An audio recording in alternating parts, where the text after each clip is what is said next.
The Cleveland Browns could be headed for one of the most unpredictable and thrilling quarterback battles we've seen in years, and yes, it could completely redefine the trajectory of the franchise. Let's get right to it, because the buzz is real, the stakes are sky high, and the rumors coming out of Berea are getting louder by the day. So hit that like button and come with me as I tell you all about it. This isn't just draft hype anymore. This is real. One of the NFL's top insiders, ESPN's Louis Riddick, isn't just offering an opinion, he's dead set on it. If Shedeur Sanders gets enough reps, he could very well be the Cleveland Browns starting quarterback in Week 1. Yep, you heard me right. Week 1. Now, before anyone throws their remote across the room, let's lay out the situation. The Browns quarterback room is absolutely packed, 5 QBs deep. You've got the veteran presence of Joe Flacco, the battle-tested but injury-recovering Deshaun Watson, the scrappy Kenny Pickett, the rookie Dillon Gabriel, and of course, Shedeur Sanders, the 5th-round pick out of Colorado.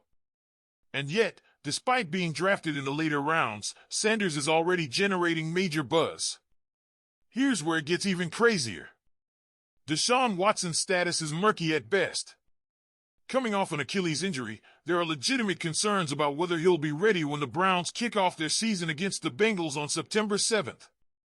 That throws the door wide open for anyone, to step up and claim that QB1 role. The safe money right now is on Joe Flacco, the reliable veteran. But what if safe isn't what the Browns are looking for anymore? What if the future starts now? Louis Riddick certainly thinks so. On ESPN's Get Up, Riddick dropped this bomb. It's not ridiculous. As long as they can get him enough reps, there's a very good chance he could be your starter Week 1. No questions about it. And the coaching staff?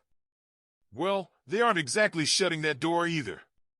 Head coach Kevin Stefanski has been pretty vocal about not reading too much into how reps are being distributed early in the offseason. ESPN Cleveland reports that Kenny Pickett and Dillon Gabriel will start out getting the number 1 and number 2 reps in OTAs. But Stefanski has hinted this is fluid. This is a competition. If Sanders earns it, they're not going to hold him back. Think about the magnitude of this. A 5th-round rookie walking into one of the most passionate football cities in America with a chance to take the reins from day one. It's the kind of storyline that feels ripped straight out of a sports movie. But this is no script. This is happening. And the next few weeks? They're absolutely pivotal. Mark these dates down. OTAs for the Browns run May 27th to 29th and June 3rd to 5th. Then mandatory minicamp hits June 10th to 12th. That's when the real battle begins. Every rep, every throw, every decision, this is where careers are made or broken. Now, it's not all sunshine and highlight reels for Sanders. The knock on him coming out of Colorado? He takes too many sacks. That's the area every scout, every coach, and every analyst agrees has to improve.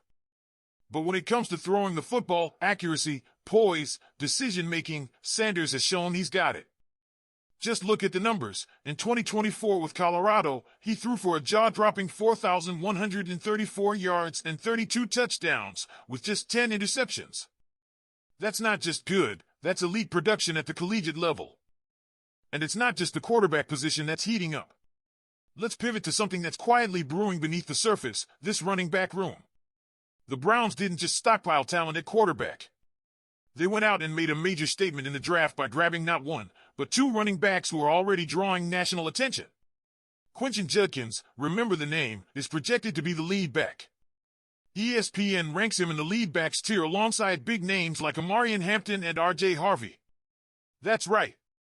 A 2nd-round pick, 36th overall, and people are already talking about Judkins being the workhorse in Cleveland's backfield. Mike Clay from ESPN laid it out perfectly. Judkins is a physical freak. Led his position group in the broad jump. Ran a blistering 4.48 40-yard dash. Oh, and by the way, this guy finds the end zone like it's his day job. 16 or more touchdowns in every single season at Ole Mississippi. Clay even mentioned, albeit with a typo, that Judkins had a monster career at Ohio State, which obviously should have read Ole Miss, but the sentiment remains, this kid is built to score. Now, is it going to be all Judkins, all the time? Not exactly. The Browns still have Jerome Ford in the mix, and fellow rookie Dillon Sampson is lurking as a sneaky good situational back. But make no mistake, Judkins is expected to be the engine of this ground game sooner rather than later. And the ESPN projections? They line up almost eerily close to what local analysts had pegged before the national media picked up on it. 211 carries, 922 rushing yards, 6 touchdowns, plus nearly 300 yards receiving. For a rookie? Those are serious numbers. And frankly, there's every reason to believe Judkins could exceed them if the offensive line holds up. But let's not sleep on Dillon Sampson either. If Judkins is thunder, Sampson might just be lightning. At 5'8", 20 years old, and with a career average of 5.9 yards per carry at Tennessee, he's the perfect change of pace back. Sure, he didn't get used much in the passing game, and yeah, his frame is a little on the smaller side. But that speed? That open field burst? It's real. And by the time November or December rolls around, don't be surprised if Sampson is turning heads. This 1-2 punch in the backfield feels like it was designed in a lab. And if you squint just a bit, doesn't it start to feel like the reincarnation of the Nick Chubb-Kareem Hunt duo that powered the Browns' best offensive years under Stefanski? And Browns fans, here's where you come in. We've laid out the stakes. We've talked about the quarterback battle, the rookies, the injuries, the projections. But now it's your turn. What do you think? Should the Browns give Shedeur Sanders the shot to start Week 1? Do you believe in Quentin Judkins as the next great Cleveland running back? Is Dillon Sampson the hidden gem nobody's talking about yet? Drop your thoughts in the comments right now.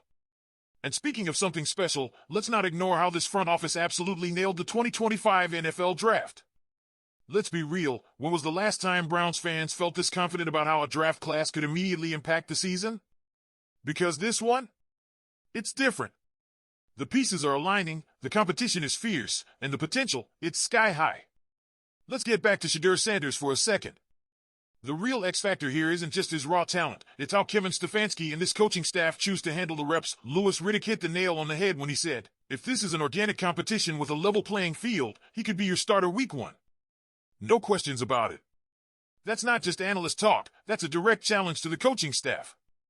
Will they play it safe, or will they embrace the chaos, the unknown, the upside of unleashing Sanders from the jump? And if you're wondering whether the organization has the guts to make that call, look no further than how they've structured this roster. A veteran like Joe Flacco provides stability. Kenny Pickett and Dillon Gabriel offer depth and upside. But Sanders? He's the wild card that could electrify not just the offense, but the entire city. Meanwhile, the backfield transformation can't be overstated. Imagine a defensive coordinator staring down a Browns offense where Judkins bruises through the line for chunk yardage. Then Sampson sprints to the edge and rips off a 35-yard gain before anyone even realizes the ball's in his hands. That's not just balance, that's a nightmare for defenses. And here's the scary part for the rest of the AFC North, the Browns finally have options. Real options. If Deshaun Watson isn't ready, Sanders might be. If Judkins needs a breather, Sampson steps in. This roster suddenly feels deeper, faster, younger, and more dynamic than it has in years. So Browns Nation, now it's your time. I need to know, do you believe Shedeur Sanders can lead this team Week 1?